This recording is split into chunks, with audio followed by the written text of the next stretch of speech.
Yo guys, balik lagi bersama gua di channel Dynamic Ray. Ya, kali ini gua bakal bahas Ultraman Blazar episode 8. Episode yang juga seru banget dan menjadi penentuan setelah episode 7 kemarin. Dimana pada episode 8 ini menjadi akhir dari Nijigagachi. Dan jangan lupa dengan debut Ergaron Motsu beserta Rainbow Corin. Jadi langsung aja kita bahas Ultraman Blazar episode 8. Di awal, kita diperlihatkan dengan Gento yang berada di mimpinya, di mana Gento mengira dia sudah mati dan kemudian ada cahaya yang menghampirinya, yang pastinya kemungkinan itu adalah Blazar yang kemarin itu kayak ingin meraih Gento. Ya, gue kira ini kayak mau menjelaskan yang flashback kemarin, ternyata enggak. Tidak lama setelah itu, Gento terbangun setelah pingsan karena pertempuran sebelumnya dan berada di rumah sakit. Anggota yang lain juga berada di sana. Dan di sini ternyata keadaan sudah makin memburuk, di mana hujan badai dan 7 taifun yang ada di Jepang menghancurkan segalanya dan kemudian menyatu, dan dari situ membuat kerusakan yang tak terbayangkan. 7 taifun itu kayak 7 topan gitu ya. Ya, ini balik lagi seperti riset yang dilakukan oleh Bapak Kazunori Yokomine.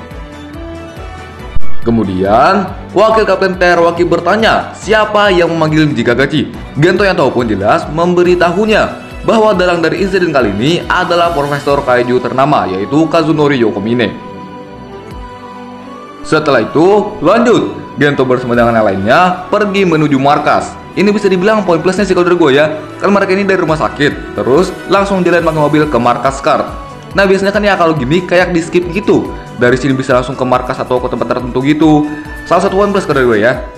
Di sini juga Gento menjelaskan pada Teruaki tentang rencana dari Bapak Kazunori Yokomine, di mana dia percaya bahwa manusia ini merusak alam dan pada akhirnya nanti manusia akan menghancurkan ekologi bumi. Maka dari itu, dia ingin melakukan riset dengan menghancurkan peradaban yang ada. Di sisi lain, Emi juga menemukan sebuah cara yang dilakukan Bapak Kazunori di episode sebelumnya, yaitu dengan menggunakan gelang ajaib kemudian celupkan ke mata air suci. Dimana ini juga sebuah ritual untuk memanggil Nijigagachi. Dari mana beliau dapat gelangnya? Mungkin ya karena di sini tertulis temukan 7 gelang yang ada di Jepang. Jadi di suatu tempat di Jepang pun beliau bisa dapat. Apalagi Bapak Kazunori ini Profesor Kaiju. Makanya ya belum bisa tahu seluk-beluk gelangnya ada di mana saja. Gento sebagai murid dari Bapak Kazunori juga memang tidak ingin melawannya. Dan saat ini dia memilih untuk dapat mengimbangi keputusannya. Dan kemudian Gento dan yang lainnya pun menyusun rencana untuk melawan Nijigagachi beserta Bapak Kazunori Yokomine. Di dahi atau di keningnya Nijigagachi juga ada sebuah seperti kristal kecil gitu yang dikira itu alat buat Profesor Kazunori mengendalikan Nijigagachi, tapi ternyata bukan. Memang udah dari sananya ya, dimana memang fungsinya adalah untuk mengeluarkan serangan pelanginya. Jadi jika menghancurkan kristal putih tersebut mungkin akan menjadi peluang untuk menang.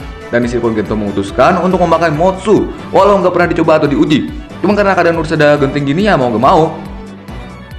Gento juga berencana untuk bernegosiasi dengan Bapak Kazunori. Namun jika gagal, maka gunakan kekerasan.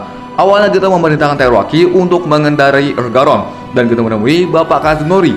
Namun Teruaki memilih untuk dia saja yang menemui Bapak Kazunori dengan alasan bahwa dia sering membaca bukunya dan dia yang paling memahaminya. Selain itu, ini juga agar Gento gak banyak pikiran. Apalagi ada satu kemungkinan katanya bahwa bisa saja nanti bakal merenggut nyawa Bapak Kazunori. Jadi kalau gitu Gento harus benar-benar sanggup. Cuma ya di sini Teruaki menggantikannya.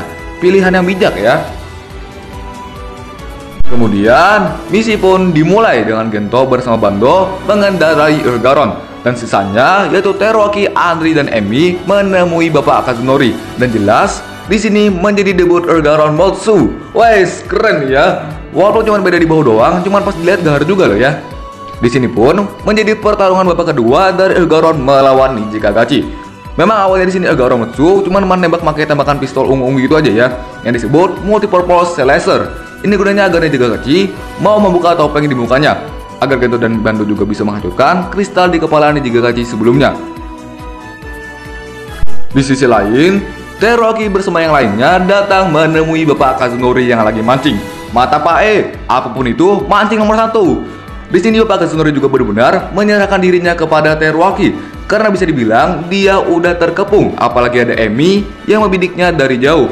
Dengan senang hati Bapak Kazunori juga menyerahkan diri atau nyawanya karena dia bilang percuma menjelaskannya kepada kalian karena kalian tidak akan paham. Dan di sini kita bisa tahu rencana sebenarnya dari Bapak Kazunori ini. Ternyata dia nggak bermaksud menghancurkan umat manusia. Dia cuma mau menghancurkan peradaban modern. Dengan begitu manusia yang selamat katanya akan memulai jalan yang baru. Ya jadi kayak manusia pertama lagi. Kengerian alam ini kelak katanya akan diceritakan selagi membangun peradaban baru. Jadi yang namanya modern kayak sekarang dia nggak mau ada lagi, karena sudah cukup menghancurkan peradaban atau ekosistem di bumi. Kembali lagi ke Argaron, di sini akhirnya Nijigagachi membuka topengnya dan bantu siap membidik kristal di kepalanya. Namun jelas tidak semudah yang diperkirakan karena ada suatu sentakan gitu. Nah ini bisa dibilang kesan realistisnya juga, jadi nggak langsung bisa karena ya kalau nembak kurang lebih ya kejadiannya gini. Apalagi unit Motsuyu ini belum dilakukan percobaan sama sekali, makanya wajar aja bidikannya banyak meleset, bahkan sampai keluar angkasa tuh ya. Nah, karena sudah berkali-kali tembakan dan meleset, Nijigagachi mungkin udah mengetahui rencana Gento dan akhirnya dia menutup topengnya lagi. Kemudian kembali lagi ke Teruaki dengan Bapak Kazunori. Mental Teruaki bisa dibilang mulai goyah mendengar jawaban Bapak Kazunori yang dimana dia memberitahu tujuannya yang sebenarnya. Namun di sini juga Teruaki memberikan ceramah no jutsu sampai akhirnya lumayan bisa menyadarkan sedikit si Bapak Kazunori. Cuma pada akhirnya Bapak Kazunori ingin menyerang Teruaki dengan gelangnya dan Teruaki juga menembak dan menghancurkan gelangnya. Yang dikira gelang tersebut dapat menghentikan Nijigagachi, ternyata di sini Nijigagachi masih aktif dan terus bertarung dengan Argaron. Pecahan gelang tersebut kemudian seperti mengeluarkan cahaya dan menyatu dengan Nijigagachi, dimana di situ Nijigagachi menjadi lebih kuat, ya dapat power up lah ya. Dimana serangannya juga yang awalnya pelangi doang, sekarang jadi pelangi, cuman ada energi hitamnya gitu. Di sini Argaron juga mengalami kerusakan dan dayanya mati, dan akhirnya Blazer Brace muncul dan Gento memutuskan keluar dan memperbaiki sistem Argaron yang membuat Argaron bisa hidup lagi, dan kemudian Gento berubah menjadi Ultraman Blazar. Setelah 2 episode Blazar nggak berdoa, di awal pertarungan kali ini Blazar berdoa lagi. Karena berdoa makanya dapat power up. Kemarin kalah karena nggak berdoa, tapi di episode 6 menang aja tuh. Di sini pun jelas menjadi pertarungan ronde kedua antara Blazar dengan Nijigagachi. Bisa dibilang ini pertarungan yang cukup sengit, apalagi di sini Nijigagachi sudah power up dan semakin kuat. Argaron juga di sini akhirnya bisa membidik dengan tepat dan berhasil menghancurkan kristal di kepalanya Nijigagachi. Dari sana mengeluarkan energi-energi pelangi dari kepalanya Nijigagachi, dan energi pelangi tersebut diraih atau direnggut oleh Blazar. Dan dengan kekuatan Blazar dapat membuat Nijigagachi Stone. Nah, jadi proses terciptanya Nijigagachi Stone mungkin itu berasal dari kekuatan Blazar itu sendiri. Dimana Gento juga di sini bilang, Blazar, tolong pinjamkan kekuatanmu. Dari situ menciptakan Nijigagachi Stone. Nah, mungkin dengan suatu energi tertentu yang ada hubungannya dengan kaiju atau apapun itu, mungkin dengan kekuatan Blazar juga dapat menciptakan sebuah stone. Jadi singkatnya ya, yang ngebikin si stone ini si Blazar itu sendiri. Kita juga diperlihatkan dengan dimensi yang ada di dalam Blazar, yang dikira selama di series Blazar nggak ada. Ternyata ada juga nih ya, yang dimana mirip sama yang ada di opening. Dengan Nijigagachi Stone disitu menciptakan sebuah shuriken berwarna pelangi yang diberi nama Rainbow Corin atau Rainbow Slash. Dan dengan satu kali hit, Nijigagachi langsung meninggal, dan ya kemudian keadaan pun kembali seperti semula. Di akhir scene, Gento bersama Teruaki bertani bersama karena Teruaki minta tolong ke Gento buat nolong dia bertani. Jadi suasana di kampung Teruaki kurang lebih gini mungkin ya. Di sini juga kita bisa melihat relasi antara kapten dan wakil kapten semakin dekat. Dan tetap di akhir-akhir Bapak Kazunori Okomine masih memancing. Cuma sekarang beliau bisa senyum bahagia ya. Dan episode 8 pun tamat. Oke, yaitu dia untuk Ultraman Blazar episode 8. Gimana menurut kalian? Episode yang seru-seru banget, bakal menjadi debut jurus baru Blazar, yaitu Rainbow Corin.